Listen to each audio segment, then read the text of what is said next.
The explosion turned the world into a storm of fire and shattered concrete. One moment, the oil refinery was a skeletal maze of rust and shadow, a monument to wars long past. The next, it was hell incarnate. The RPG screamed out of the darkness, a comet of malice that impacted the Western Wall with a sound that wasn't just heard, but felt. A pressure wave that compressed lungs and rattled teeth. Ilara Cross was airborne before she understood why. The blast wave caught her mid-stride, lifting her slight frame and hurling her against a corrugated metal panel that had once been part of a storage tank. The impact drove the air from her lungs in a single, violent exhalation. Shrapnel, a twisted piece of rebar, jagged and hot, punched through her left shoulder just above the collarbone. It was a white-hot spike of agony that radiated down her arm and up into her jaw. She did not scream. Her lips pressed into a thin line. Her breath came in short, controlled sips through her nose. Her eyes, gray as winter fog, remained open and focused. The only sound she made was the faint scrape of her boots against gravel as she dragged herself behind the relative safety of a collapsed pipeline. Around her, the night erupted into chaos. "Contact! Contact left!" The voice belonged to Captain Dalton Reeves, the SEAL team leader. His words were sharp, clipped, a knife cutting through the din. Muzzle flashes strobed from 3 positions simultaneously: rooftops, second-story windows, the skeletal framework of a gutted control room. The enemy had chosen their ground with care. This was an ambush, methodical and patient. "Packages down! I repeat, packages down!" Another voice, younger, edged with adrenaline. That was Garrett Vale, the team medic. Through the haze of dust and cordite, Ilara saw him moving toward her position, his movements fluid despite the 70 pounds of gear strapped to his frame. To them, she was cargo, a liability wrapped in a cover story. Intelligence analyst, they'd been told. Signals specialist. Civilian contractor with language skills and a security clearance. The kind of asset you extract from bad places when the shooting starts, not the kind you rely on when the bullets are flying. Garrett reached her in seconds, his tactical gloves already reaching for the drag handle on her vest. He hauled her deeper into cover with professional efficiency, his rifle swinging on its sling as he transitioned to medical mode. "Ma'am, I need to assess." He stopped mid-sentence. The wound in her shoulder was catastrophic. The rebar had gone deep, possibly nicking the subclavian artery. Blood soaked through her shirt in an expanding dark stain, black in the dim light.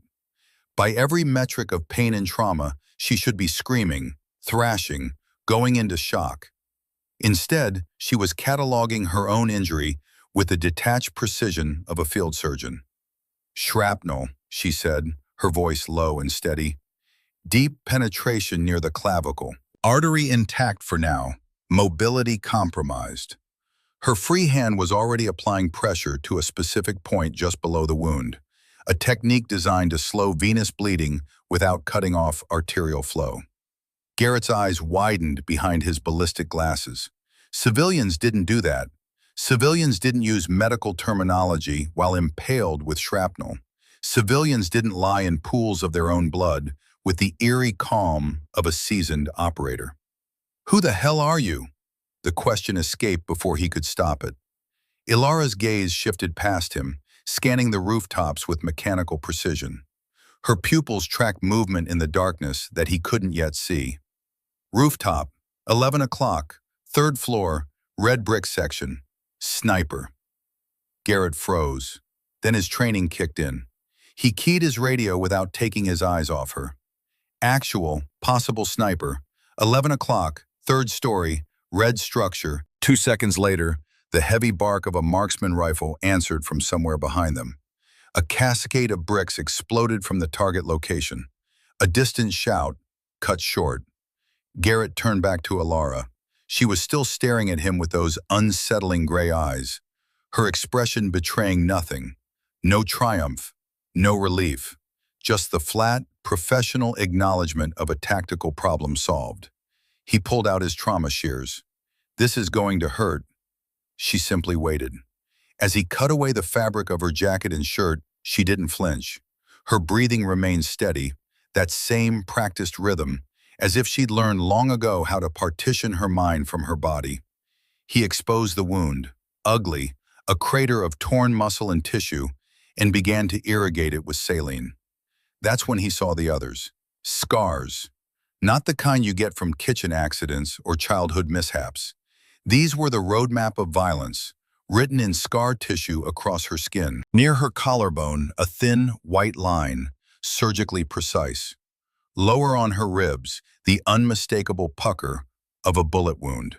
Entry. His eyes followed the trajectory. On her back, partially visible as she lay on her side, the larger, more ragged star of an exit wound. Old wounds, fully healed, professional work. His hands slowed, his mind racing. He'd read her file, twice. Ilara Cross, 28, American, doctorate in linguistics from Georgetown, contractor for the Defense Intelligence Agency, specialized in Levantine Arabic and Russian, divorced, no children. A photograph of a woman with blonde hair pulled back in a neat ponytail, wire-rimmed glasses perched on a delicate nose. Nothing in those sanitized pages explained gunshot wounds. Nothing explained the faint cross-hatching on her forearm, defensive knife scars. Nothing explained the way she'd called out that sniper position with the casual accuracy of someone who'd spent years reading battlefields. Garrett worked in silence, packing the wound with gauze, his knuckles brushing against other scars he couldn't fully see. Burn marks. A long, deliberate surgical scar along her lower ribs, each one a chapter in a story her file had deliberately omitted. He secured the final bandage, his movements automatic while his brain tried to process the contradictions. "Done," he said quietly.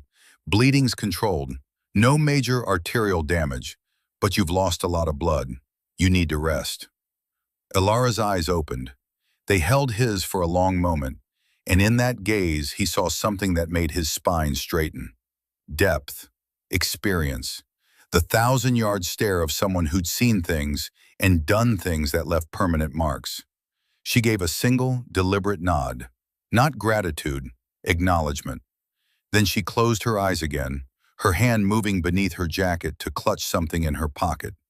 A small object, smooth and familiar. Her breathing evened out, but Garrett knew she wasn't sleeping. She was somewhere else, somewhere far away.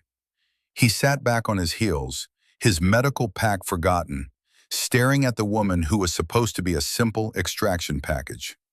The biggest threat in special operations wasn't always the enemy you could see. It was the unknown, the variable that didn't match the intelligence brief. Ilara Cross was now a walking, breathing unknown. And Garrett had a sinking feeling that everything they'd been told about this mission was a lie. The briefing room at Fort Bragg smelled of stale coffee and floor wax 3 days earlier. Fluorescent lights hummed overhead, casting harsh shadows across the faces of 6 men seated around a scarred conference table. These were the operators of SEAL Team 7, Alpha Platoon, hard men with hard eyes, their bodies honed by years of combat deployments and training that never stopped. Captain Dalton Reeves stood at the head of the table, arms crossed, his jaw working as he studied the mission brief on the screen behind him. At 40, he was the old man of the team, his brown hair threaded with gray at the temples, his face weathered by sun and sand and too many close calls. He'd been doing this for 18 years. He knew the difference between a straightforward op and one that smelled wrong. This one reeked. "Let me get this straight," he said, his voice carrying the flat drawl of East Texas. "We're inserting into an active conflict zone to extract a civilian contractor. A linguist." He let the word hang in the air like an accusation. The briefing officer, a Navy lieutenant commander with a chest full of ribbons and no combat deployments, cleared his throat. "That's correct, Captain. The asset is currently embedded with a CIA team operating near the Syrian border. Intel suggests her position has been compromised. Extraction window is 48 hours. And we're pulling her out because..." This came from Tyler, the team's point man, a wiry Californian with a perpetual squint. Because she's read into programs above your clearance level, petty officer. That's all you need to know. Dalton's eyes narrowed. Who else is after her? Russian-backed mercenaries, possibly Wagner Group remnants. The region is complicated. It's always complicated.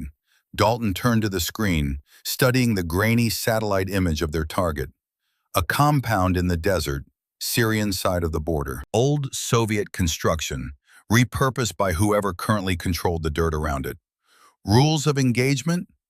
Minimize civilian casualties, secure the asset, exfiltrate to the rally point. Overwatch will be provided by... The door to the briefing room opened. Every head turned. The man who entered moved slowly, deliberately, the hydraulic whir of his wheelchair the only sound in the suddenly silent room. He was in his 60s, his frame still broad through the shoulders despite the years and the injury. His face was all angles and hard lines, his eyes the pale blue of Arctic ice. A pair of eagles adorned his collar, full bird colonel, but it was the wheelchair that drew the eye, and the space where his left leg should have been, ending mid-thigh. "Gentlemen," the colonel said, his voice like gravel shifting in a river. "I'm Colonel James Brennan. I'll be overseeing this operation from TOC." Dalton straightened. He knew the name. Everyone in the special operations community knew the name. Brennan was a legend, one of the Marine Corps' top scout snipers, before an injury in Beirut had ended his career in the field. He'd spent the last 2 decades in various training and advisory roles, shaping the next generation of warriors. "Sir," Dalton said, nodding respect. Brennan's eyes swept the room, assessing each man with the clinical precision of someone who'd spent a lifetime evaluating fighters. "The asset you're extracting is named Ilara Cross. 28 years old, 5'4", 120 pounds. She speaks 8 languages fluently and has advanced degrees in linguistics and Middle Eastern studies." Tyler snorted. "Sounds like dead weight, sir." The temperature in the room dropped 10 degrees. Brennan's gaze fixed on Tyler with the intensity of a laser sight. "That dead weight, petty officer, has more operational experience in denied areas than your entire fire team combined. She's been in country for 6 months, operating under non-official cover, developing intelligence sources that have prevented 3 major attacks on coalition forces." Silence. "With respect, sir," Dalton said carefully, "her file says civilian contractor, not operator." "Her file," Brennan said slowly, "says what it needs to say to protect a very expensive and very effective intelligence asset. What I'm telling you is that if the shooting starts, don't assume she'll be a liability. She knows how to handle herself." Garrett the medic spoke up. "Sir, if she's that valuable, why not send in a full extraction team? Why are we running this light?" A ghost of a smile crossed Brennan's face. "Because loud attracts attention, and because the people looking for her are expecting a hammer. You're going to be a scalpel." He paused, his expression hardening. "There's one more thing you need to know. The intelligence suggests that the man coordinating the search for Miss Cross is someone I know. Someone I've been looking for 40 years. He reached down and pulled a thin folder from a pouch on his wheelchair, sliding it across the table. Dalton opened it. The photograph inside showed a man in his 50s, lean and predatory, with a scar that ran from his left eye to his jawline.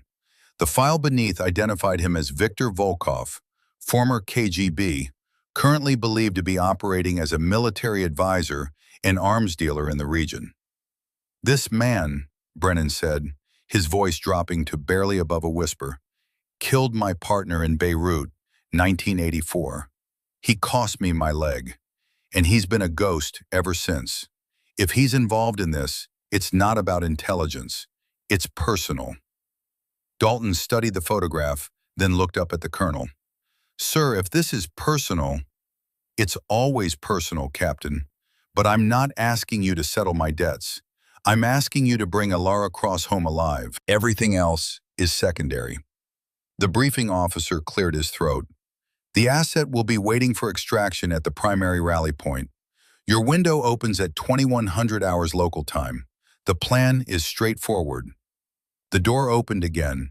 This time, the figure who entered was small, slight, almost fragile in appearance.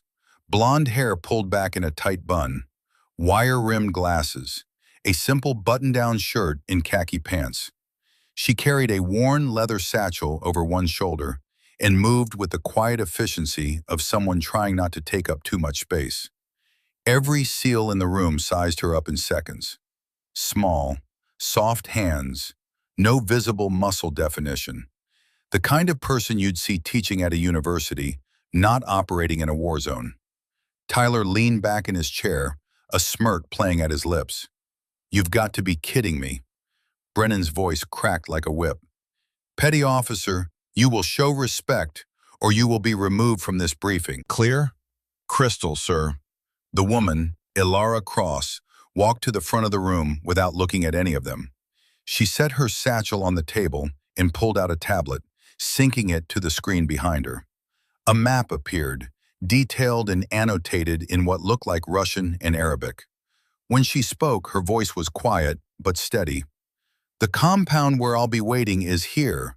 She highlighted a location with her finger.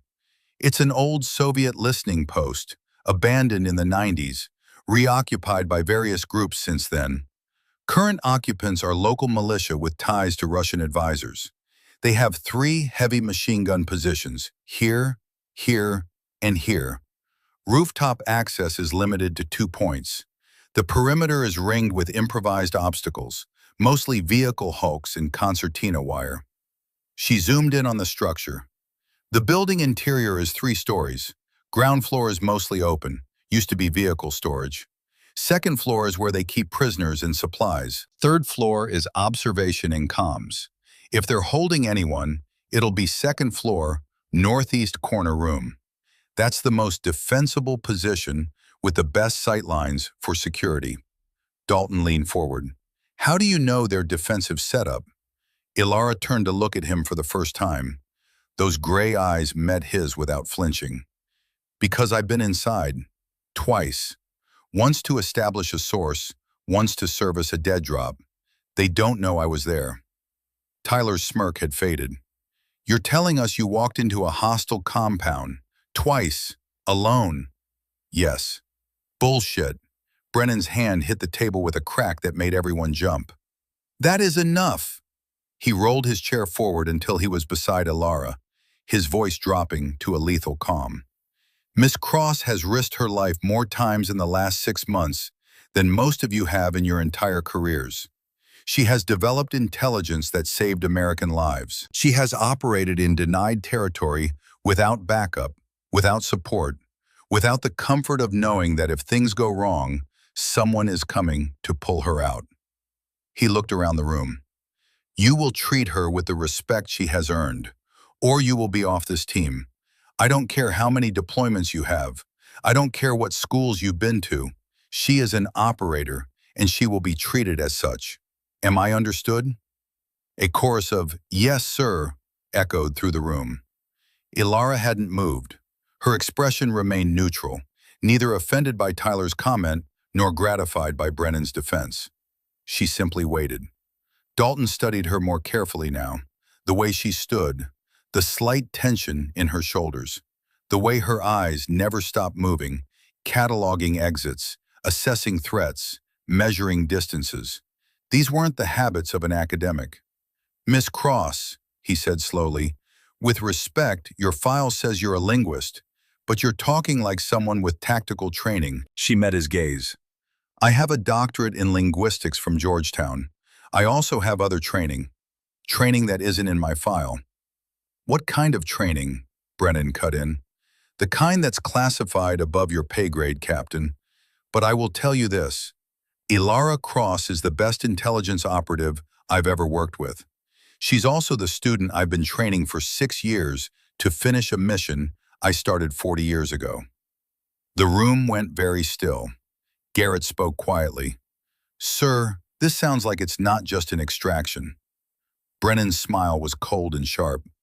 "No, Doc, it's not just an extraction. But that's what you're going to do. You're going to bring her home. And if Volkov gets in your way, you're going to remove the obstacle. But make no mistake, Ilara Cross is your primary objective. Everything else is secondary. He turned to Ilara. Show them. She hesitated for just a moment, then reached up and unbuttoned the top two buttons of her shirt. The room's atmosphere shifted, uncomfortable, until she pulled the collar aside to reveal her left shoulder. A scar. Thick, raised, the kind that comes from severe burns. Mogadishu, 2019, she said quietly. Improvised explosive device. I was working with a State Department team on refugee processing. She turned slightly, showing another scar, this one a neat line across her collarbone. Yemen, 2021, shrapnel from a mortar round. She buttoned her shirt again. I have 12 more, each one from a place that's not in my official file, each one from a mission that never happened, in a country I was never in, doing work that doesn't exist. The SEALs stared. So when you look at me and see someone who can't handle herself, Ilara continued, her voice still quiet but now edged with something harder. Remember that I've already survived things you've only read about in after-action reports. I'm not asking you to protect me.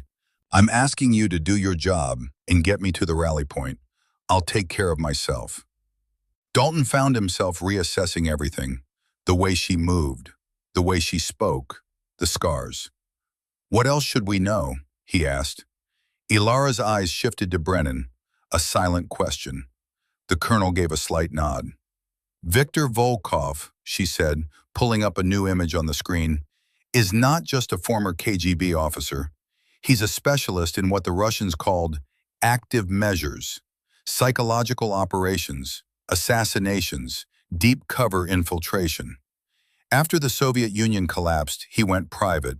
He's been linked to arms deals, regime changes, and at least a dozen high-profile killings. He's also one of the best tactical minds in the business. She zoomed in on a satellite image of the border region. 3 days ago, we intercepted communications suggesting he's taken personal command of the search for me. That's unusual. Men like Volkov don't involve themselves in field operations unless it's personal. Why would it be personal? Tyler asked, the challenge gone from his voice. Ilara glanced at Brennan again. The colonel's face was stone. Because, Brennan said slowly, he knows that I'm the one who's been running her. And he knows that the last time we met, I tried to kill him. The room absorbed this information in silence. Beirut, Dalton said, 1984. You said he killed your partner. Sergeant Marcus Davis, best spotter I ever worked with. We were on Overwatch, protecting the Marine barracks. Volkov was coordinating with Hezbollah militants, providing technical support for the truck bombing that killed 241 Marines. We had eyes on him, had a clear shot. Brennan's hands tightened on the arms of his wheelchair. I hesitated. There was a civilian truck in the area. I couldn't confirm it wasn't a threat. By the time I made the call to take the shot, Volkov's counter-sniper had already acquired us. 1 round. Davis was dead before he hit the ground. The second round caught me in the leg. I spent 6 hours bleeding out before our team could extract. And Volkov got away, Ilara said softly. And Volkov got away, Brennan echoed. I've been tracking him ever since. 40 years. And now he's making a move in my backyard, going after someone under my protection. He rolled his chair back, his eyes sweeping the room. So yes, gentlemen, this is personal, but your mission parameters remain unchanged. Extract the asset.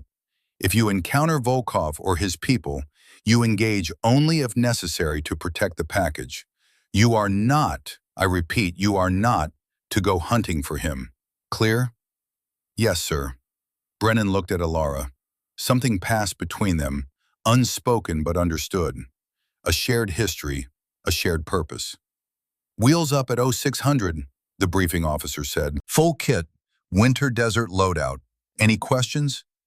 Dalton had 1,000 questions, but the clock was ticking and the mission was clear enough. Get in, get the asset, get out. The rest would sort itself in the field. It always did. As the team filed out, Garrett paused beside Alara. "Miss Cross, for what it's worth, I've worked with a lot of people in bad places. You don't get scars like that by being careless. If the colonel trusts you, that's good enough for me." Ilara looked at him, and for just a moment, her carefully controlled expression softened. "Thank you, Doc, and please, call me Ilara." "Garrett," he extended his hand. She shook it, her grip firm despite her slight frame. As he left, Garrett couldn't shake the feeling that he'd just shaken hands with a ghost. Someone who was already dead, just hadn't stopped moving yet. Back at the Syrian refinery, the firefight had settled into an uneasy quiet. The enemy had pulled back, regrouping, testing the SEAL team's perimeter with probing shots that cracked through the darkness every few minutes. Dalton had his men in a defensive semicircle, overlapping fields of fire, night vision painting the world in shades of green. Ilara lay where Garrett had left her, eyes closed, breathing steady. But she wasn't resting, she was listening. The way the enemy moved, the discipline of their fire, the careful, methodical way they were tightening the noose. This wasn't militia. This was professional military, contractor grade. This was Volkov. She could feel him out there in the darkness, a presence as familiar as her own heartbeat. She'd studied his patterns for 6 years, learned to think like him, predict his moves. And right now, every instinct she'd honed was screaming that this wasn't just an ambush. This was a trap, and they were already in it. Her hand tightened around the object in her pocket. A small piece of metal, worn smooth by years of handling. A bird of prey, carved from a spent rifle casing. Brennan had given it to her after her first live-fire mission. "Every hunter needs a totem," he'd said, "something to remind her what she is." She tried to bury that part of herself, tried to become just Ilara Cross, the linguist, the academic, the person who lived in words instead of violence. But the scars on her body told a different story. And tonight, in this burning refinery in the middle of nowhere, that story was about to be written in blood. The abandoned Soviet bunker smelled of rust and forgotten wars. It was a relic from the Cold War, one of dozens scattered across this region like tombstones marking the grave of an empire. Concrete walls 3 feet thick, designed to withstand artillery bombardment, a labyrinth of chambers and corridors that had once housed soldiers who believed they were building the future. Now it was just another shell, hollowed out by time and scavengers. But tonight, it was sanctuary. Dalton had found it on the map during their planning phase, marked it as a contingency position. Old Soviet infrastructure was predictable, built to a standard, documented in manuals that intelligence agencies had been collecting for decades. If you knew where to look, you could find these places. And if you knew how to read them, you could use them. The SEAL team had moved through the darkness like shadows, carrying Ilara between them. She hadn't complained, hadn't made a sound even when the movement jarred her wounded shoulder.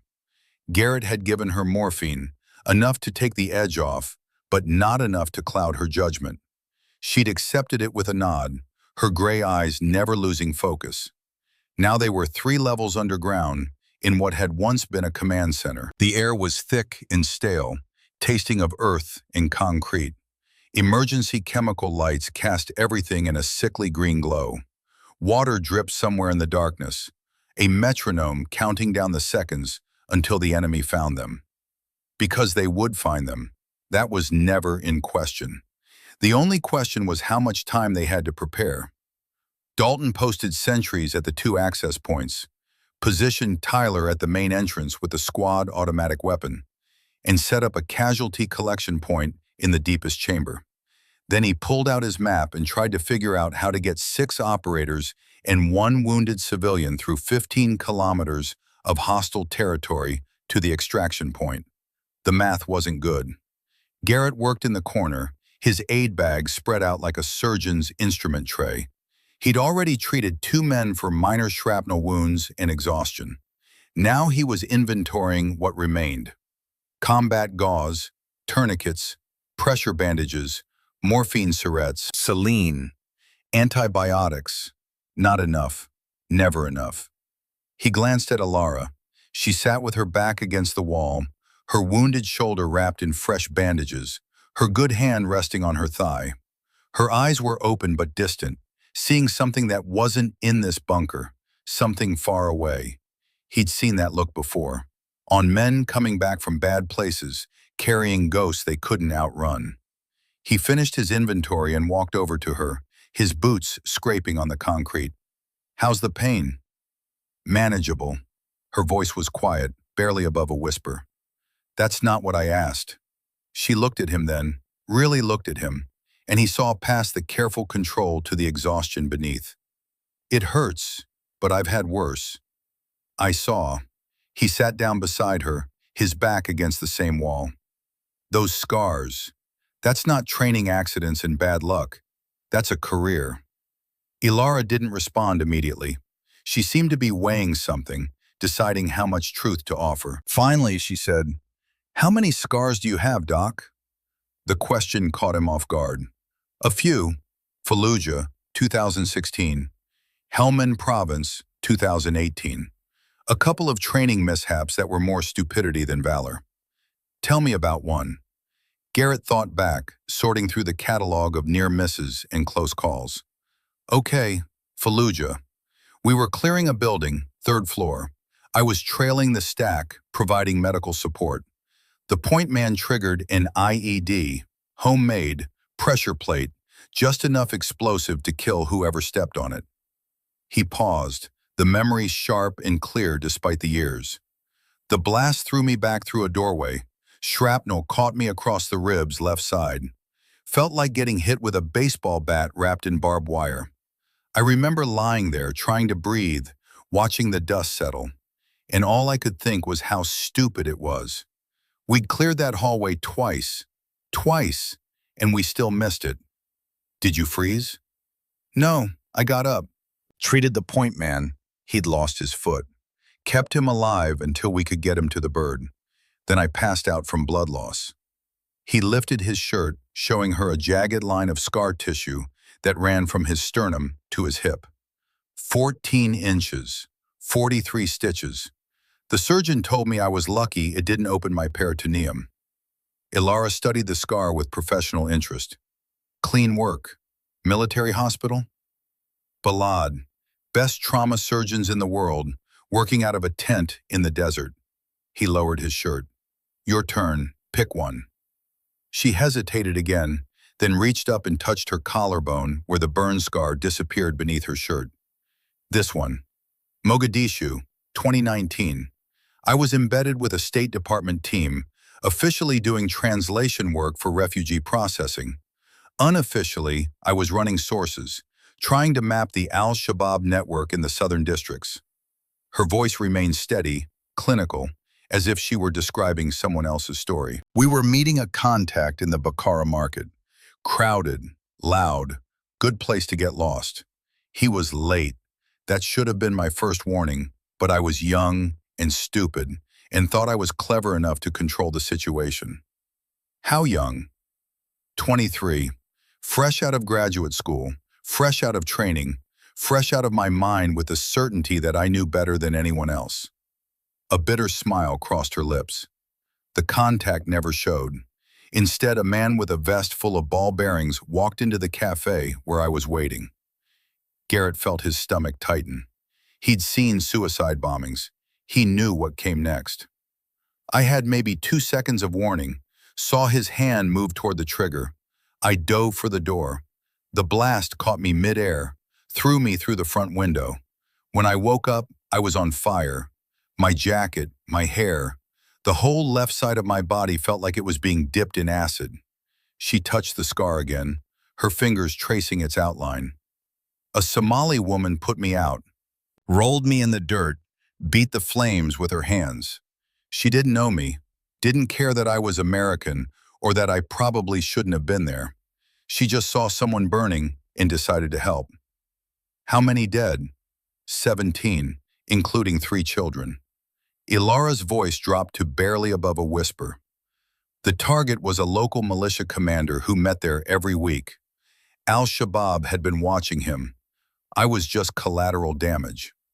They sat in silence for a moment, the weight of those 17 lives hanging between them. I spent 3 months in a burn unit in Germany, Ilara continued. Physical therapy, skin grafts, psychological evaluation.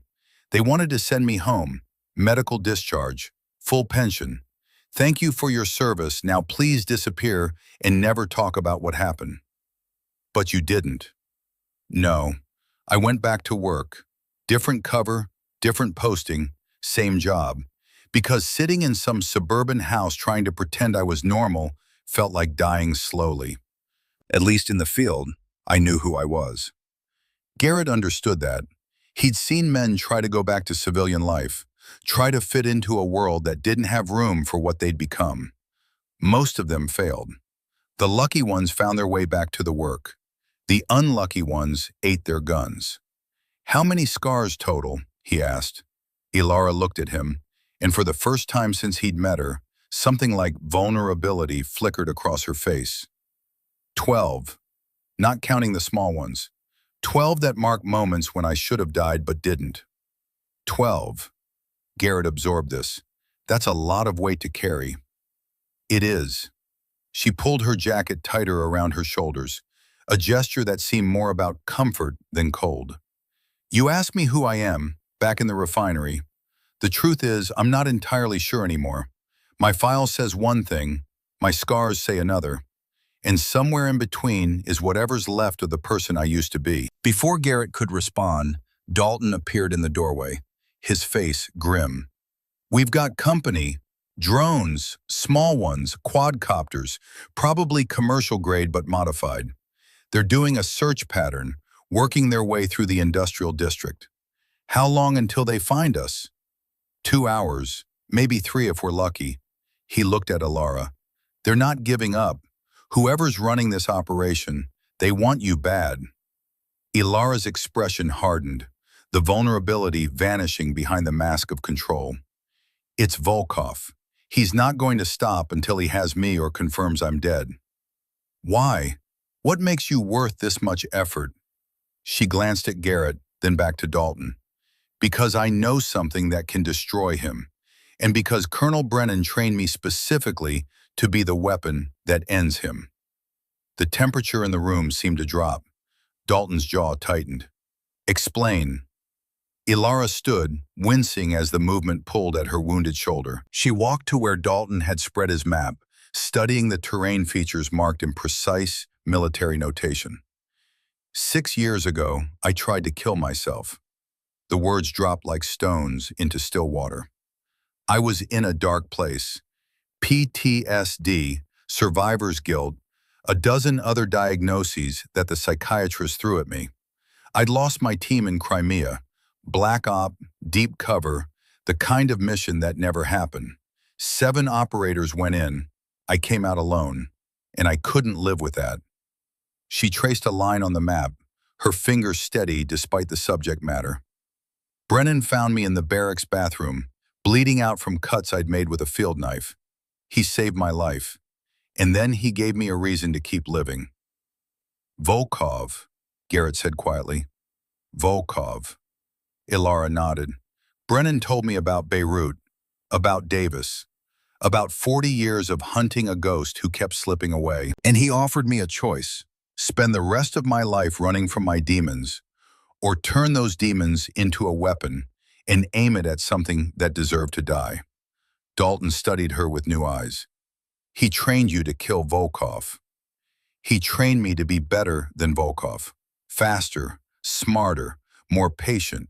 He taught me everything Davis taught him: advanced marksmanship, close quarters combat, tactical psychology, infiltration techniques. But more than that, he taught me how to think like a hunter, how to read terrain, predict behavior, turn an enemy's strengths into weaknesses. She looked up at Dalton. For 6 years, we've been building a trap. I went into the field, developed sources, collected intelligence, always moving closer to Volkov's network. And 3 months ago, we finally had him.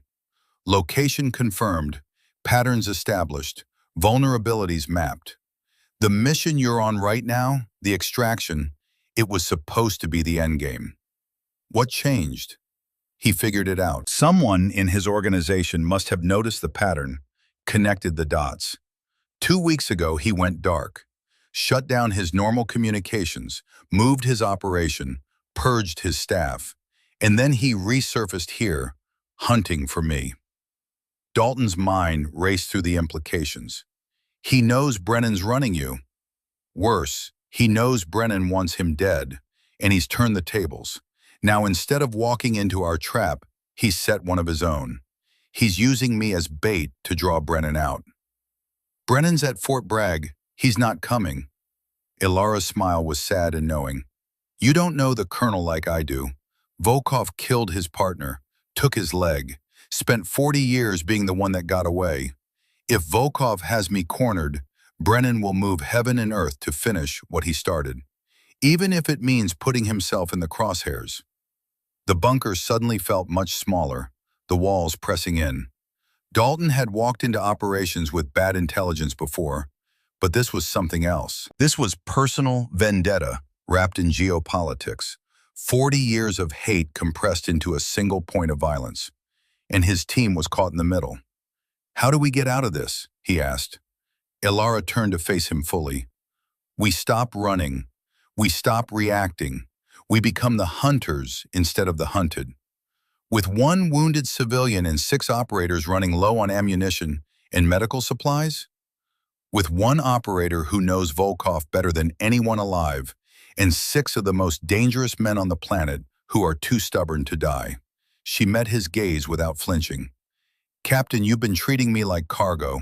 I understand why, but that ends now. If you want to survive this, you need to start treating me like what I am. And what's that?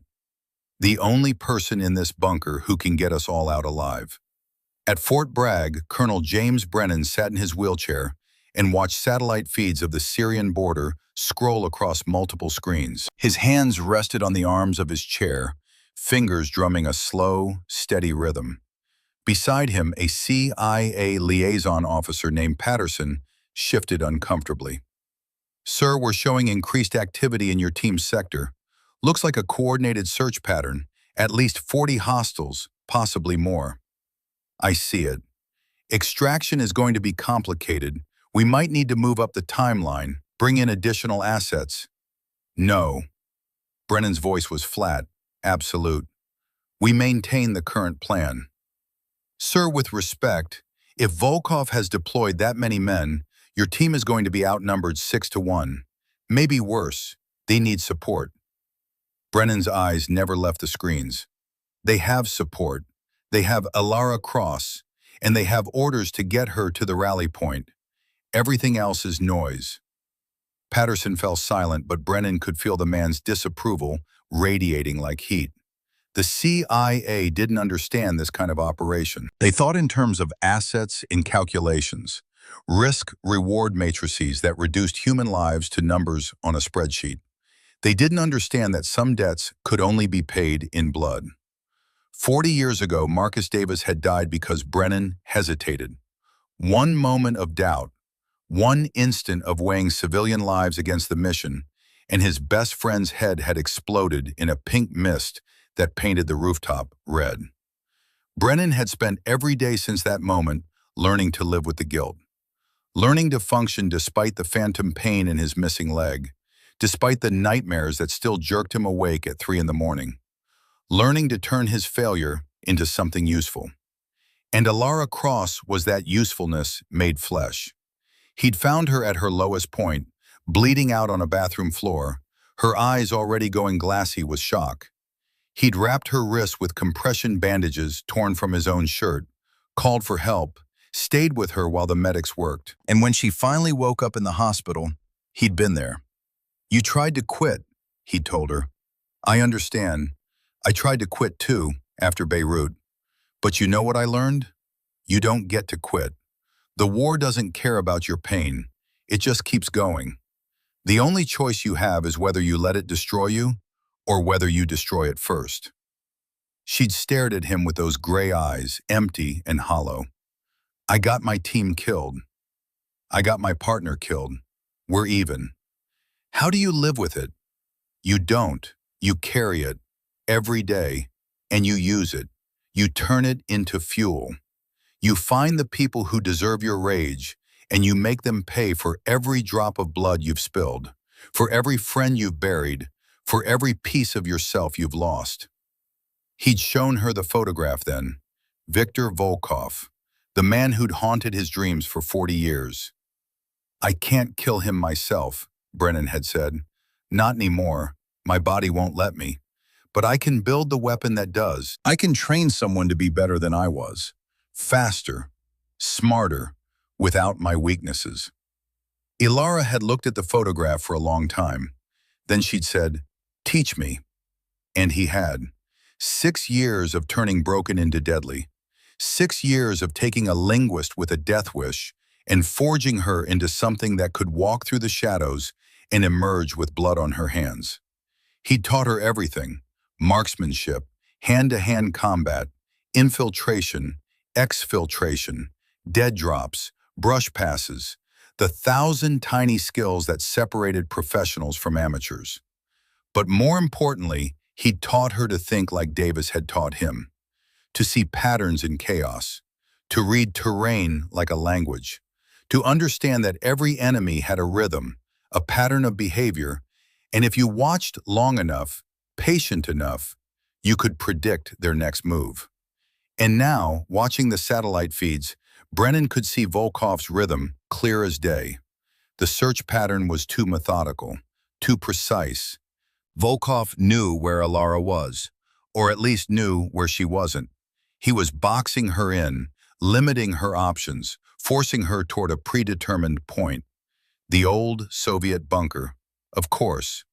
Volkov had operated in this region during the Cold War. He knew the infrastructure, knew what a desperate team would look for. He was herding them, pushing them into a position where he could control the engagement. Brennan's fingers stopped drumming. He leaned forward, studying the map with renewed intensity.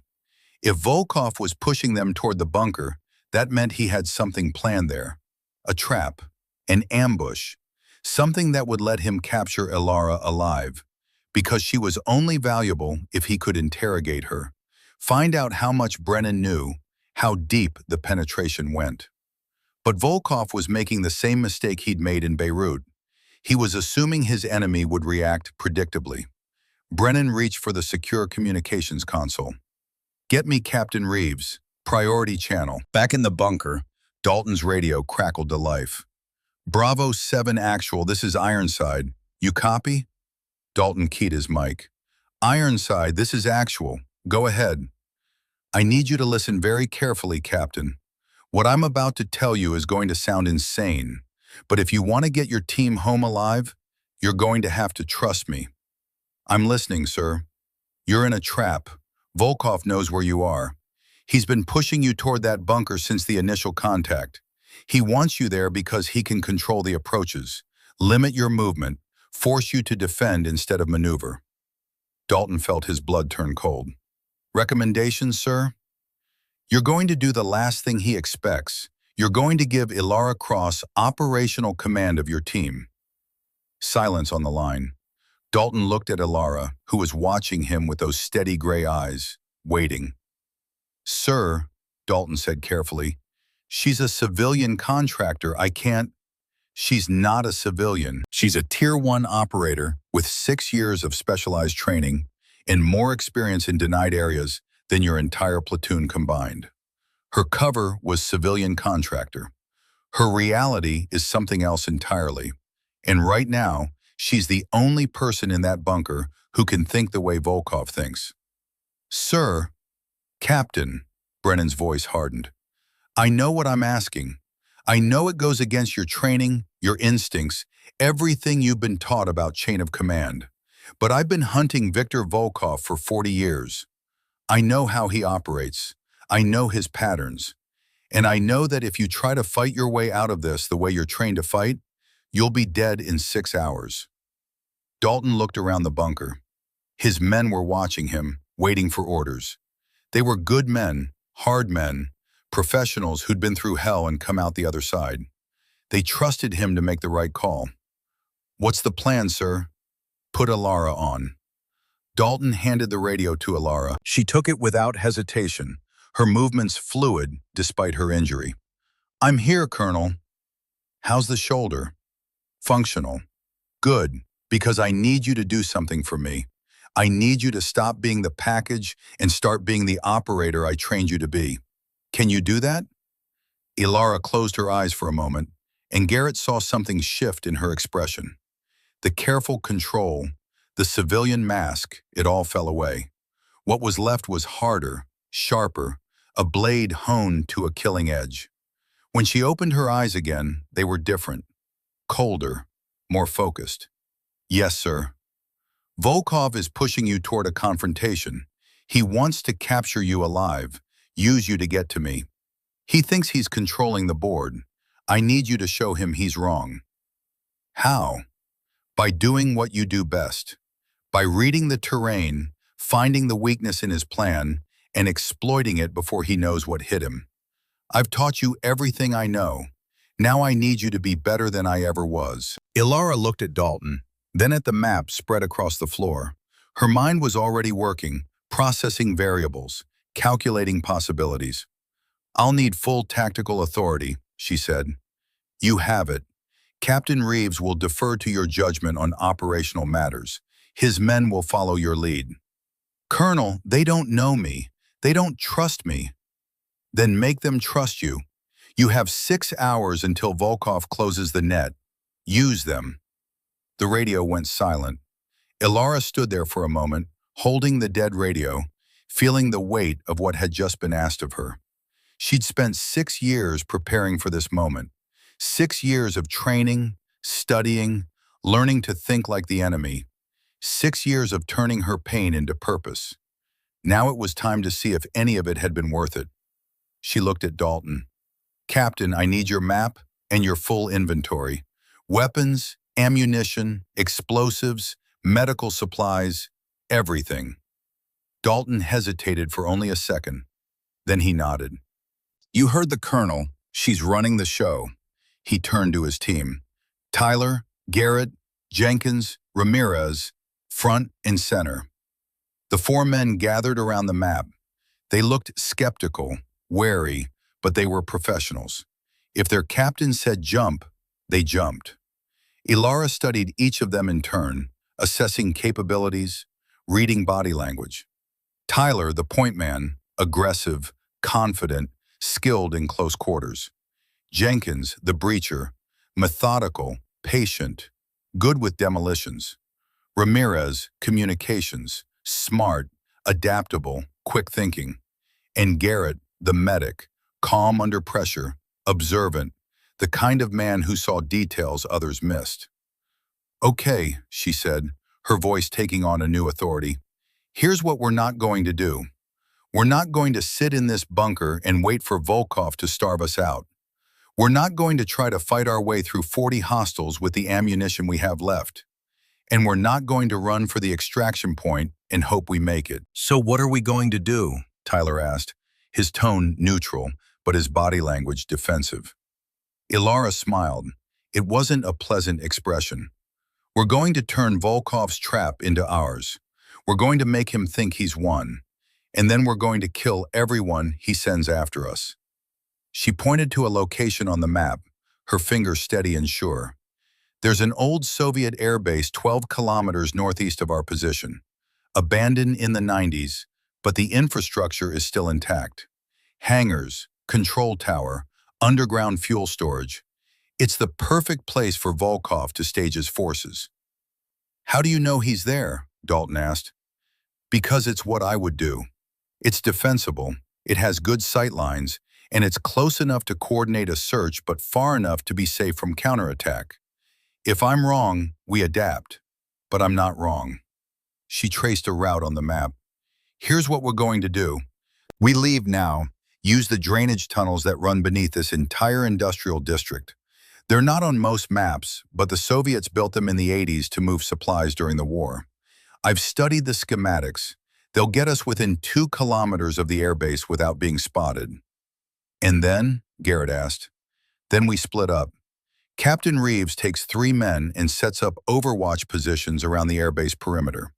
You establish fields of fire, prepare fallback positions, make sure that when things go loud, Volkov's forces can't reinforce or retreat. What about you? Dalton asked. Ilara's smile widened. I walk in, alone, wounded, desperate, everything Volkov expects to see. I give him exactly what he wants. That's suicide. No, that's bait. And while he's focused on me, while he's savoring his victory, you and your men are going to collapse his entire operation from the outside in. Tyler shook his head. This is insane. You're asking us to let you walk into a hostile compound alone while we sit outside and watch? I'm asking you to trust that I know what I'm doing and to be ready to move fast when the opportunity comes. She looked each of them in the eye, one by one. Volkov has spent 40 years staying alive by being smarter than everyone hunting him. He's paranoid, careful, always 3 steps ahead. But he has one weakness, his ego. He thinks he's already won. He thinks I'm a broken tool sent by a broken man. He's going to want to gloat, to prove he's better than Brennan ever was. And that's when we hit him, Dalton said slowly, beginning to see the shape of her plan. That's when we hit him. Hard, fast, from multiple angles. You cut off his escape routes, eliminate his command and control, create chaos in his ranks. And while he's trying to figure out what's happening, I put a bullet in his head and we all walk out of here. The silence that followed was heavy with doubt and calculation. This wasn't how SEAL teams operated. They trained for years to work as a unit, to trust in proven tactics and overwhelming firepower. What Ilara was proposing was improvisation on a level that bordered on reckless. But it was also the kind of thinking that won impossible fights. Dalton looked at his men. Tyler was skeptical but listening. Jenkins looked intrigued. Ramirez was already mentally working through the communications challenges. And Garrett was watching Ilara with something like respect. All right, Dalton said finally. We do it your way. But if this goes sideways, Ilara interrupted, we'll all be too dead to care about whose fault it was. She turned back to the map, her mind already moving ahead, calculating timelines and contingencies. We move in 30 minutes, travel light, suppress all electronic emissions. Volkov will have drones and possibly signals intelligence. We stay analog, stay quiet, stay invisible. As the team began to prepare, Garrett pulled Ilara aside. You really think this will work? I think it's our best chance, maybe our only chance. And if Volkov doesn't react the way you expect? Ilara touched her wounded shoulder, feeling the fresh bandages, the pain beneath. Then I improvise. It's what I'm good at. You know, most people with 12 scars would have learned to avoid situations like this. Most people with 12 scars are dead. She met his eyes. I'm still here because I learned a long time ago that the only way to survive is to be more dangerous than the things trying to kill you. Garrett handed her something, a small metal coin, worn smooth by handling. His lucky coin. You said you'd bring it back. I'm holding you to that. She took it, feeling the weight of the promise. I will. 30 minutes later, they descended into the drainage tunnels beneath the bunker. The darkness swallowed them whole. And somewhere above, in the ruins of the industrial district, Viktor Volkov's forces continued their methodical search, unaware that their prey had just become the predator. And in Fort Bragg, Colonel Brennan watched his screens and waited for the pieces to fall into place, the way they should have fallen 40 years ago in Beirut. This time, there would be no hesitation. This time, the shot would count. The tunnels were older than the Cold War. They stretched beneath the desert like the arteries of some vast, dead creature, carved by Soviet engineers in the 1980s to move supplies and personnel unseen during the Afghan conflict. The concrete was crumbling now, streaked with mineral deposits and the slow corrosion of 40 years. Water seeped through cracks in the ceiling, pooling in depressions worn smooth by time. The air tasted of earth and rust and forgotten things. Ilara moved through the darkness like she'd been born to it. Her night vision goggles painted the world in shades of green, revealing a landscape of geometric precision, slowly surrendering to entropy. Support pillars every 10 meters, junction boxes on the walls, their wiring long since stripped by scavengers. Faded Cyrillic markings indicating direction and distance, the paint flaking away but still legible if you knew how to read it. And Ilara knew how to read it. Behind her, the SEAL team moved in tactical formation, their weapons at low ready, their footfalls surprisingly quiet despite the weight of their gear. Dalton had put Tyler on point with her, a concession to protocol, even as he'd surrendered tactical command. The point man's skepticism was a palpable thing, radiating from him like heat, but he followed her navigation without question, because so far, every turn she'd called had been correct. "Junction ahead," she whispered, her voice barely audible over the team's internal comms. "3 branches. We take the center tunnel, heading northeast for approximately 800 meters. Then we'll hit a vertical access shaft that should bring us up near the old fuel depot." Tyler's response was terse. "Copy." They moved through the junction, and Ilara felt the familiar weight of command settling across her shoulders. It was a sensation she'd almost forgotten, buried under 6 years of living behind a civilian mask. But down here in the dark, with lives depending on her decisions, the old instincts came roaring back. She'd been a team leader once, in Crimea, before everything went to hell. 7 operators under her command, running deep reconnaissance behind enemy lines. They'd been good, they'd been professional, and they'd died anyway, killed by intelligence that was 6 hours old and an enemy that was 6 steps ahead. She'd been the only one to make it out. The memory tried to surface, tried to drag her back to that frozen forest and the bodies she'd left behind, but she pushed it down with the same iron discipline that had kept her alive this long. There would be time for ghosts later. Right now, she needed to be present, focused, clear-headed. The tunnel began to slope upward. The air changed, becoming less stale, carrying the faint scent of diesel fuel and scorched metal. They were getting close. Ilara raised her fist, signaling a halt. The team froze, becoming statues in the green glow of night vision. She tilted her head, listening. Footsteps. Above them. Multiple sets, moving with purpose. She keyed her mic, her voice dropping to barely a whisper. Sentries. At least 3, possibly 4. Patrol patterns suggest they're guarding the access point. Dalton's voice came back, equally quiet. Can we bypass? Negative. This is the only way up for 2 kilometers in either direction. We go through them, or we turn back. A pause. Then, your call. Ilara felt the weight of those words. Your call.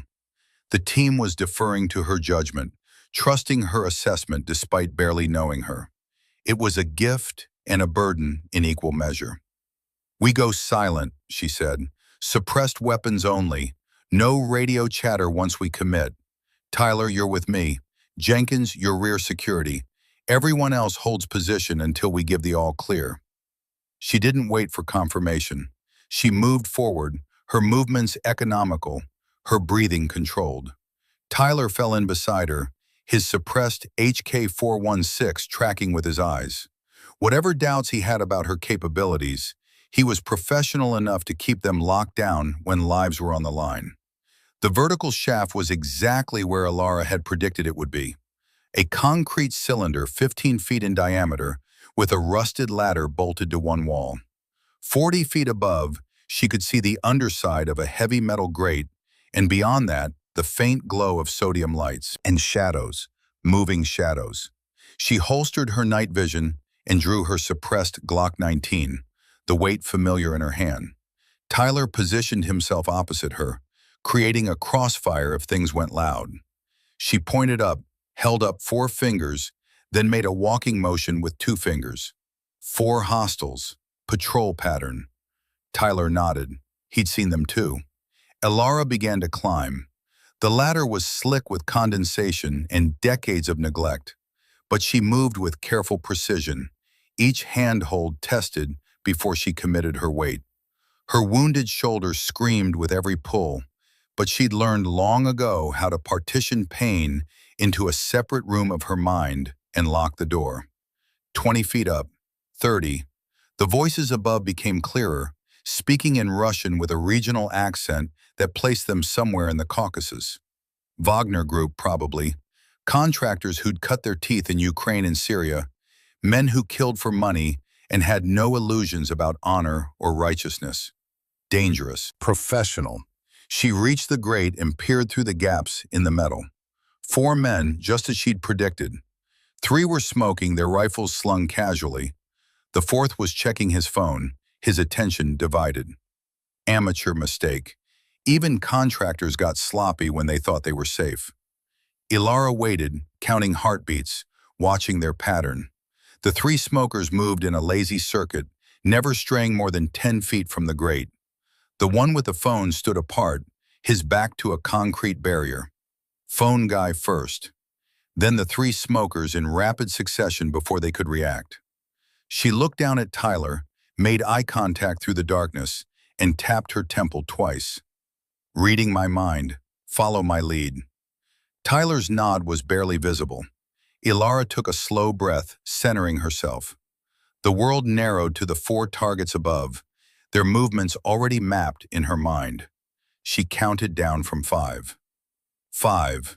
Her hand closed around the grate's locking mechanism. 4. She calculated the angles, the sequence of shots. 3. Her muscles tensed, ready to explode into action. 2. The phone guy turned slightly, presenting his profile. 1. She lifted the grate with her wounded shoulder, pain lancing through her like electricity, but her gun hand remained steady. The suppressed Glock coughed twice, a double tap to the phone guy's center mass. He folded without a sound, the phone clattering to the concrete. The 3 smokers turned, their reflexes good, but not good enough. Tyler was already through the grate, his rifle tracking. 3 shots in rapid succession, 1 for each target, the suppressed reports no louder than a book being slapped on a table. 3 bodies hitting the ground before they could even raise their weapons. Silence. Ilara pulled herself up through the grate, her shoulder protesting every movement, and swept the area with her pistol. Clear. 4 down, no alarm raised. She keyed her mic. Access point secure. Bring the team up. 2 minutes later, all 6 SEALs were on the surface, spread out in a defensive perimeter. They were in what had once been a fuel depot, a sprawling complex of underground tanks and surface pumping stations, now abandoned to rust and scavengers. The sodium lights were newer, running off a portable generator whose distant rumble provided acoustic cover. And beyond the fuel depot, perhaps 800 meters across open ground, the old Soviet airbase rose against the night sky. It was exactly as Ilara had described it. 3 massive hangars, their corrugated metal sides pockmarked with bullet holes from decades of fighting. A control tower, still standing despite its broken windows and fire-scarred walls. And surrounding it all, a chain-link fence topped with concertina wire, most of it rusted through, but still a psychological barrier. Lights blazed from the hangars in the tower. Vehicles were parked in neat rows. Technicals with mounted machine guns, armored SUVs, even a BTR-80 personnel carrier. Ilara counted at least 30 visible hostiles, moving with the organized purposefulness of a military operation. This wasn't a raiding party. This was a forward operating base. Dalton crawled up beside her, studying the target through his rifle scope. "You were right, he's here." "He's here," Ilara confirmed, "and he's expecting me." She pulled out her tablet, calling up a detailed schematic of the airbase that she'd committed to memory months ago. The control tower is the command center. That's where Volkov will be. He'll want high ground, good sight lines, multiple escape routes. It's how he thinks. She traced paths on the screen. "Captain, I need you to position your team here, here, And here, she indicated 3 points that formed a triangle around the base. Overlapping fields of fire, with clear lanes to the primary targets, the vehicle park, the communications antenna on Hangar 2, and the generator farm that's powering everything. What's the timeline? I give you 30 minutes to get into position. At exactly 0300 hours, I walk in through the main gate. That gives you time to identify priorities, range your targets, and prepare for the signal. What signal? Ilara's smile was cold. You'll know it when you see it. When it happens, you light them up. Vehicles first to prevent reinforcement or escape, then communications. Then you start working through their personnel, focusing on anyone trying to organize a defense. Garrett spoke up from his position behind a rusted fuel tank. And you'll be in the middle of all that? I'll be in the tower with Volkov. By the time you start shooting, I'll either have him secured or I'll be dead. Either way, your job is to make sure nobody else leaves that base alive. The brutality of the statement hung in the air. This wasn't about capture or arrest. This was about elimination. Total, absolute, final. Tyler finally voiced what they were all thinking. This is an assassination op. Yes, Ilara said simply. It is. Volkov has spent 40 years killing people, destabilizing governments, and profiting from misery. He's a cancer. And tonight, we're the cure. She looked at each of them in turn. I understand if that's a problem. I understand if that crosses lines you're not comfortable crossing. But this is what the mission always was. Everything else, the extraction, the cover story, that was just window dressing. Colonel Brennan and I have been building toward this moment for 6 years, and now it's here. Dalton's jaw worked, his mind processing the implications. They were SEALs, they followed orders, but those orders typically came through proper channels, with oversight and accountability. What Ilara was describing was something else, a personal vendetta wrapped in the flag of justice. But he'd also seen the satellite feeds. He'd seen the bodies Volkov's people left behind. He'd read the classified reports about bombings and assassinations and atrocities that could be traced back to this one man. Sometimes cancer needed to be cut out, and sometimes the scalpel needed to cut deep. All right, Dalton said, we do it your way. But if you're not out of that tower within 10 minutes of first contact, we're coming in after you. Fair enough, Ilara checked her watch. It's 02:30 now. You have 30 minutes to get into position. Use the time wisely. The team began to move, splitting into their assigned elements. Dalton took Tyler and Jenkins north. Garrett and Ramirez moved south. Each pair would establish overwatch positions with interlocking fields of fire, turning the airbase into a kill box. Before Garrett left, he paused beside Ilara. That coin I gave you, you still have it? She pulled it from her pocket, showing him. Good, because I want it back, which means you need to come back. I'll do my best, Doc. Your best better be good enough. He hesitated, then added, for what it's worth, I don't think you're crazy. I think you're the sanest person here. The rest of us are just following orders. You're fighting for something that matters.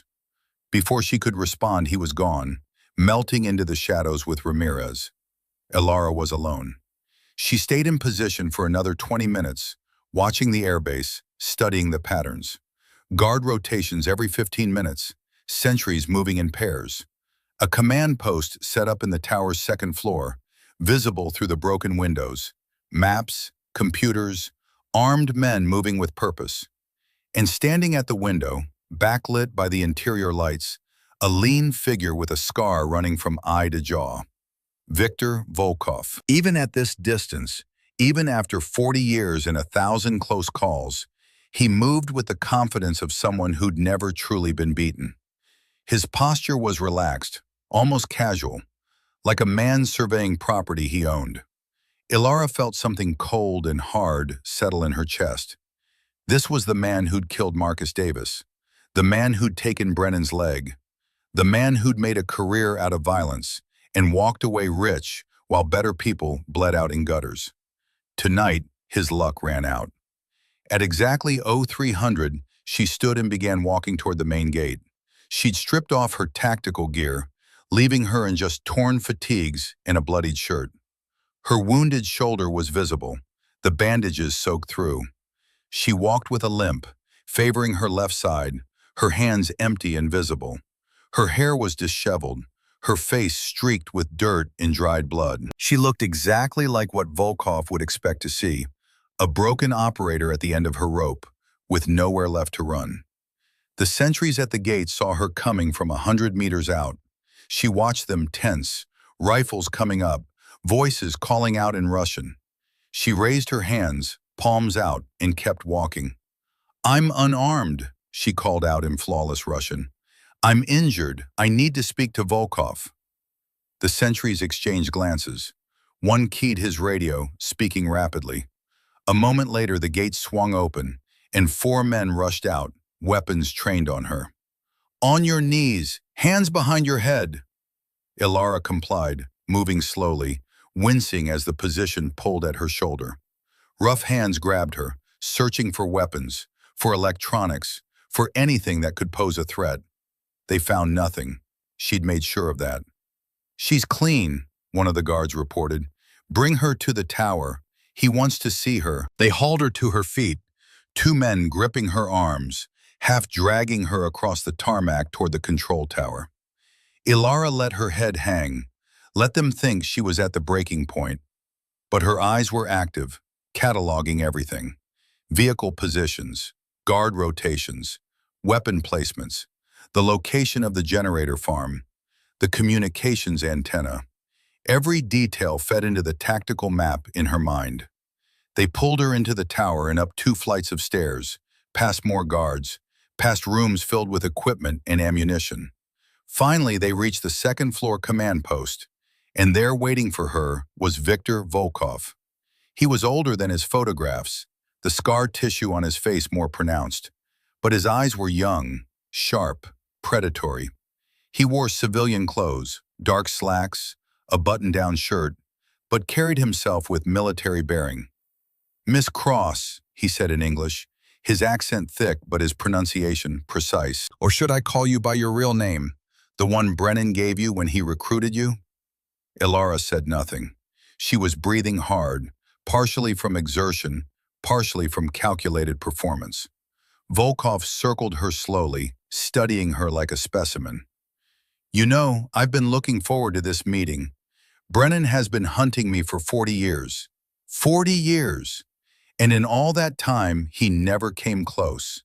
He was always too slow, too cautious, too afraid of making another mistake." He stopped in front of her. "But then he found you. A broken toy, someone damaged enough to be useful. And he thought he could train you to do what he couldn't." "He did train me," Ilara said quietly. Volkov laughed. It was a harsh, ugly sound. "And yet here you are, bleeding, captured, alone, some weapon you turned out to be." He grabbed her chin, forcing her to meet his eyes. "I'm going to ask you questions. You're going to answer them. And if you lie, or if you refuse, I'm going to hurt you in ways that will make you beg for death. Do you understand?" Ilara held his gaze. "I understand." "Good. Let's start with something simple. Where is your team?" "Dead. Killed in the ambush at the refinery." "Lie." His hand moved faster than expected, striking her across the face. Pain exploded through her jaw, and she tasted blood. "Try again."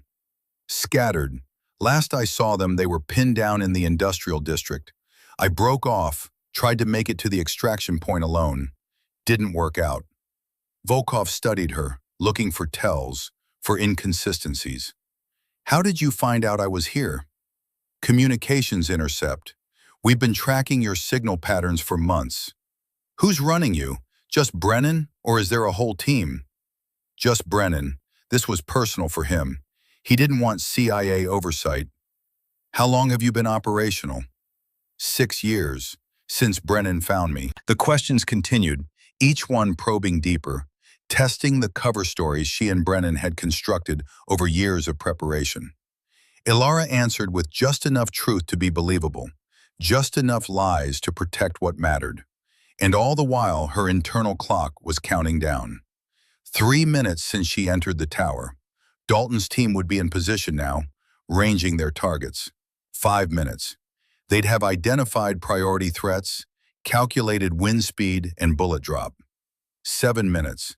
Final checks on equipment, controlled breathing, fingers resting lightly on triggers. Volkov was still talking, his voice growing more confident. You know what I think? I think Brennan sent you here to die. I think he's so obsessed with revenge that he sacrificed his own protege just for a chance at getting to me. And the beautiful irony is that it won't work. He's sitting in his wheelchair half a world away while you bleed out in front of me. You're wrong, Ilara said. Am I? Yes, because Brennan didn't send me here to kill you. He sent me here to prove something. Volkov's eyes narrowed. Prove what? That I'm better than he ever was.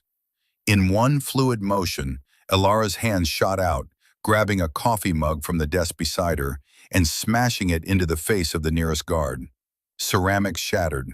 The guard screamed. She was already moving, ducking under Volkov's reaching hands, driving her elbow into his solar plexus. He folded, gasping for air, and she grabbed his sidearm from its holster. A Makarov, old but functional.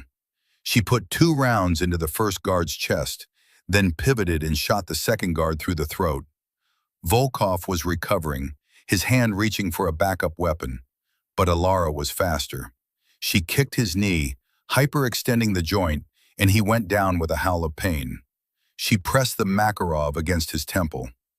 Don't move, she said quietly. Then she walked to the window, the gun still trained on Volkov, and fired 3 shots into the air. The signal.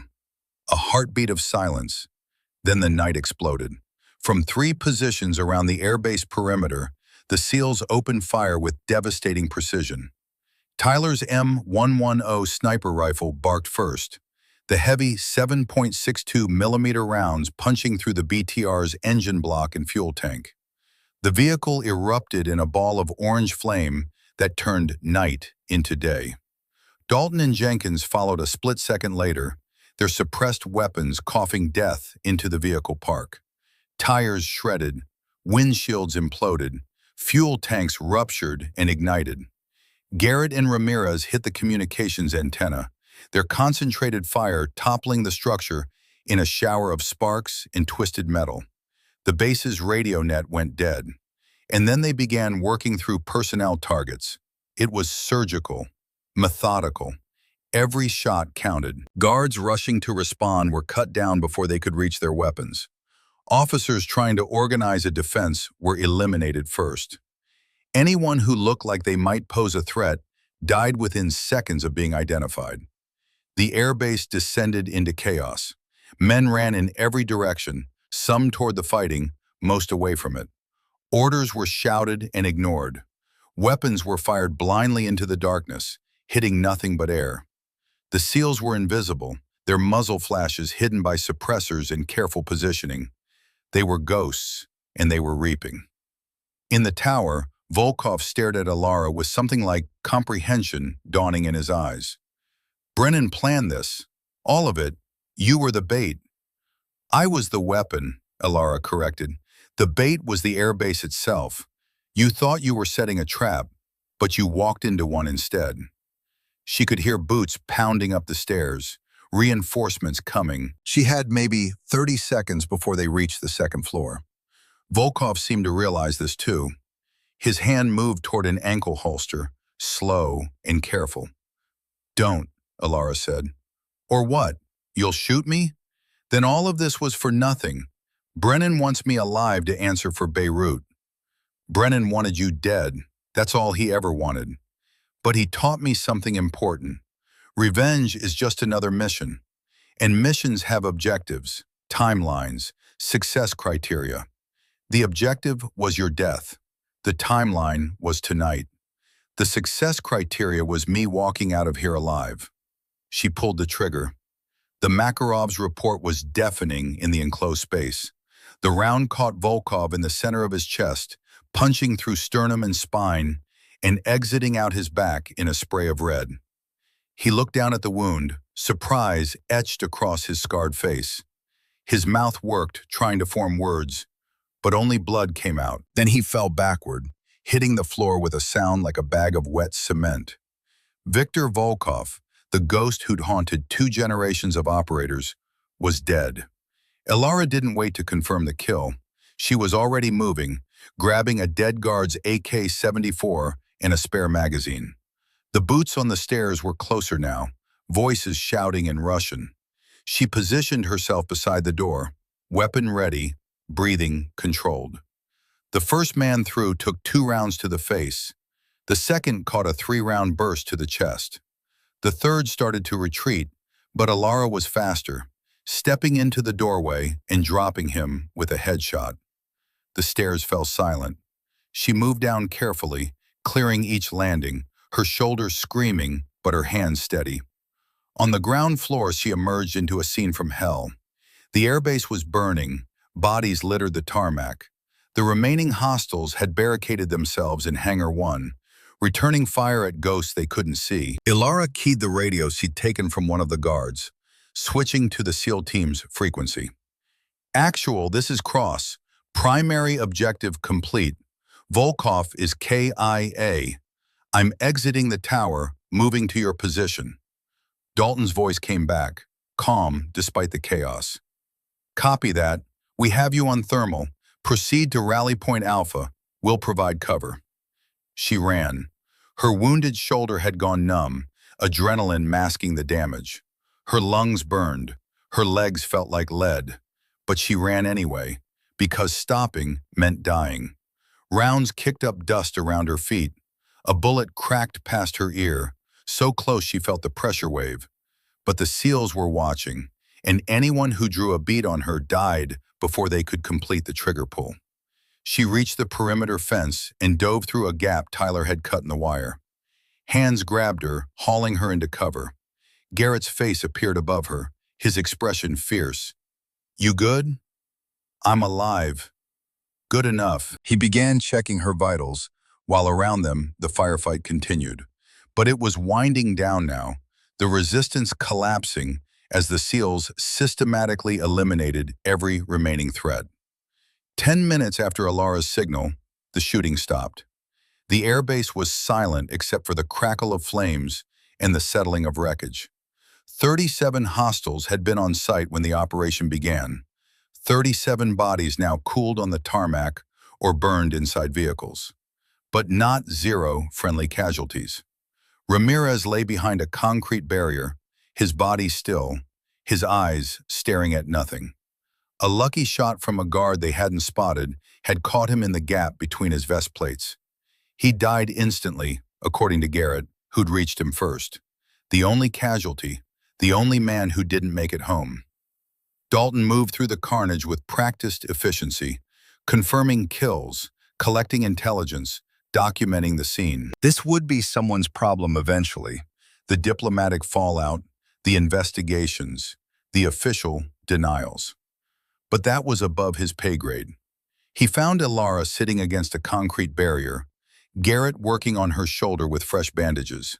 She looked exhausted, hollow, like someone who'd just run a marathon through hell. Volkov? Dalton asked. Dead, center mass, through the heart. He's in the tower, 2nd floor. You sure? I'm sure. Dalton keyed his radio. Ironside, this is actual. Objective complete. Repeat, objective complete. Primary target is KIA. The response was immediate. Copy that, actual. Extraction is inbound. You have birds in the air, ETA 15 minutes. Get to the rally point. Roger, moving now. The team collapsed their perimeter and began the movement to extraction. They traveled light, leaving the bodies in the burning base behind. They carried Ramirez with them, wrapped in a poncho liner, his body given the dignity his death had earned. In 15 minutes, 2 Black Hawks appeared out of the darkness, their rotors beating the air into submission. The SEALs loaded quickly, professionally, each man finding his seat and strapping in.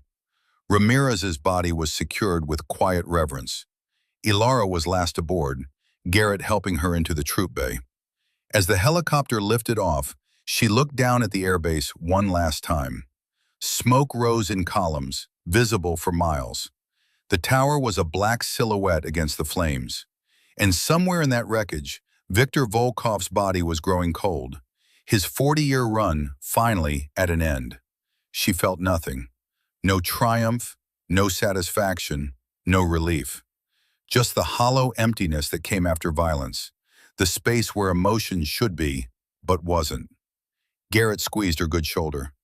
"You did it." "Yeah," she said quietly. "I did it." The helicopters banked hard, turning toward friendly airspace, leaving the burning base and its dead behind.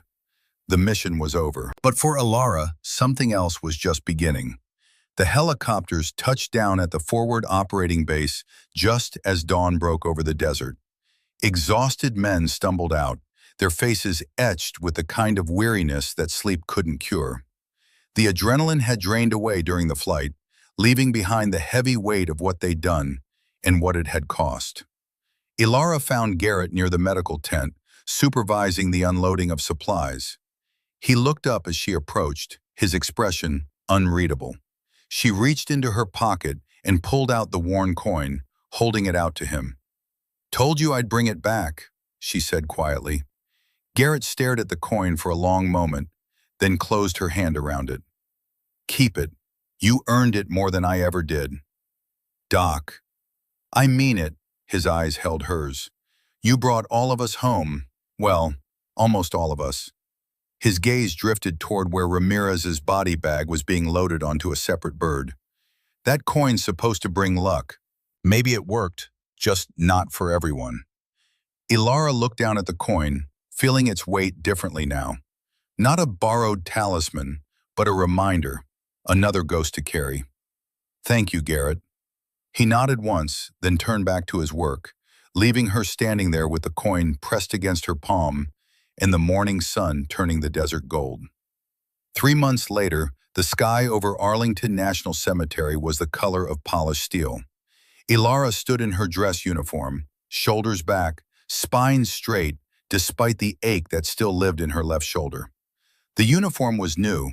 She'd only officially been read back into service 2 weeks ago, the paperwork retroactive, making her civilian contractor status a convenient fiction that could be maintained or discarded as needed. The medals on her chest were not new. Some dated back years, to operations that officially never happened. Others were recent, including a Bronze Star with Valor for actions in Syria. She didn't feel like she'd earned any of them. Beside her, Colonel Brennan sat in his wheelchair, his own dress uniform immaculate. He'd said nothing during the ceremony, just watched as Carlos Ramirez was laid to rest with full military honors. The ceremony concluded. The flag was folded and presented to Ramirez's widow. Taps played across the cemetery, that mournful call echoing among the white headstones. Then it was over, and people began to disperse, returning to lives that would continue without him. Brennan rolled his wheelchair closer to Ilara. "Walk with me." They moved through the cemetery in silence, passing row after row of identical white markers.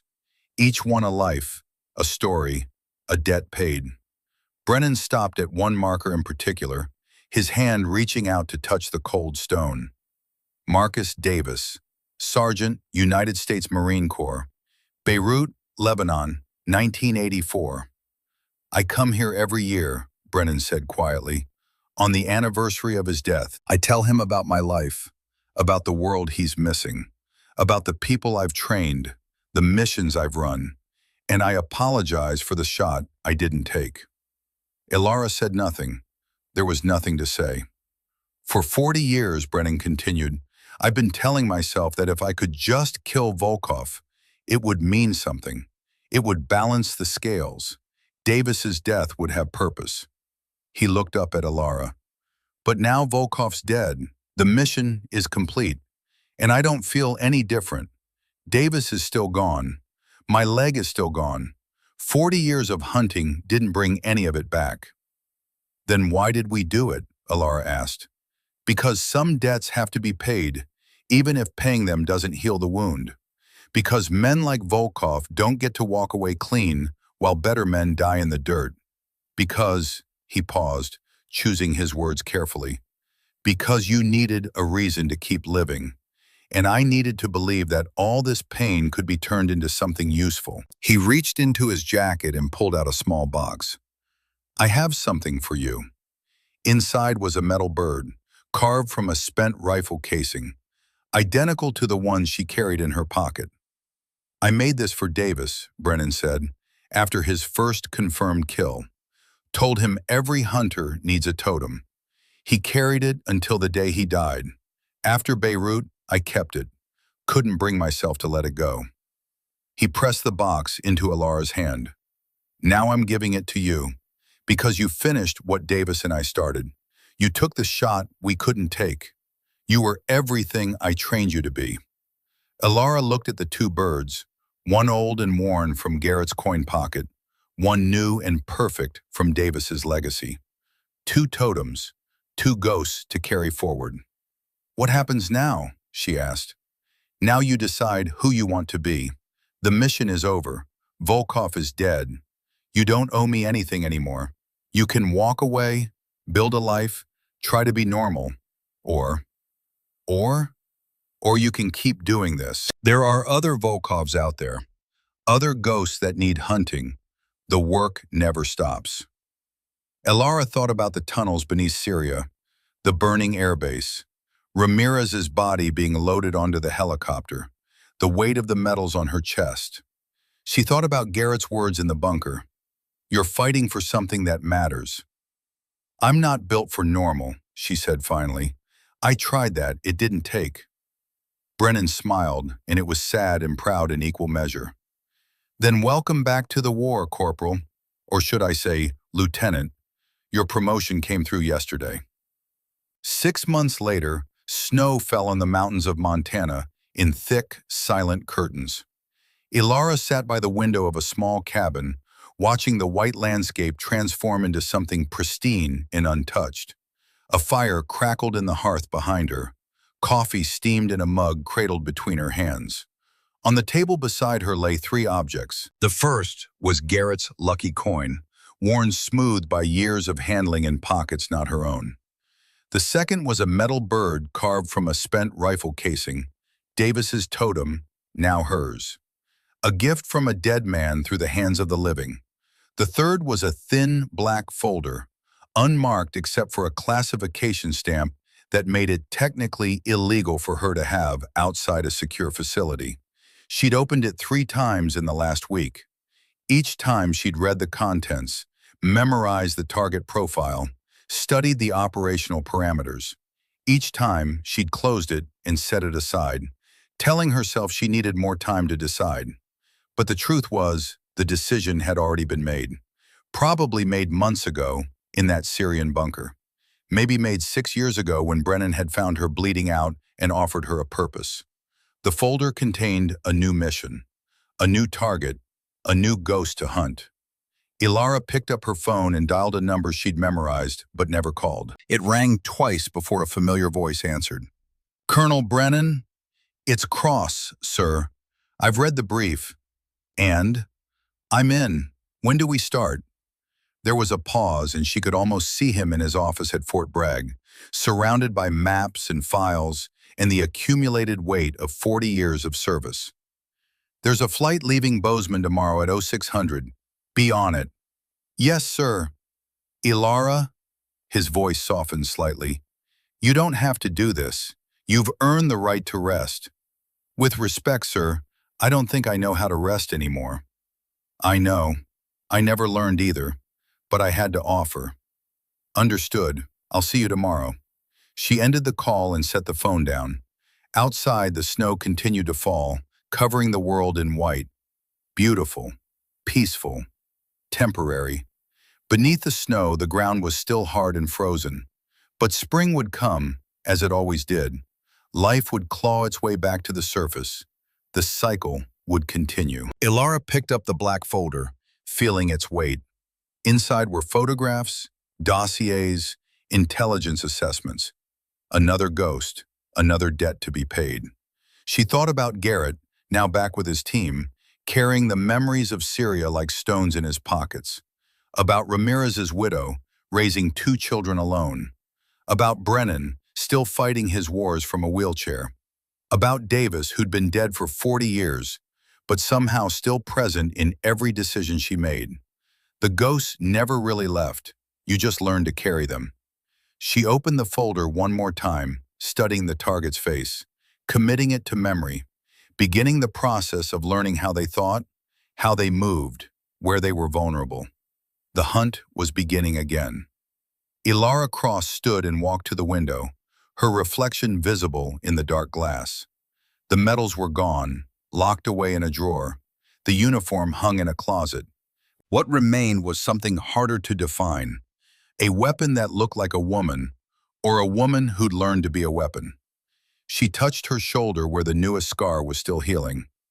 Number 13, she thought. The coin, the bird, and now this. Lucky 13. Outside, the snow fell heavier, and the mountains stood silent and eternal, keeping their secrets. The war was never over. It just changed theaters. And Ilara Cross was no longer running from it. She was walking straight toward the next battle, eyes open, scars counted, ready. The huntress had found her purpose, and the snow would eventually stop falling.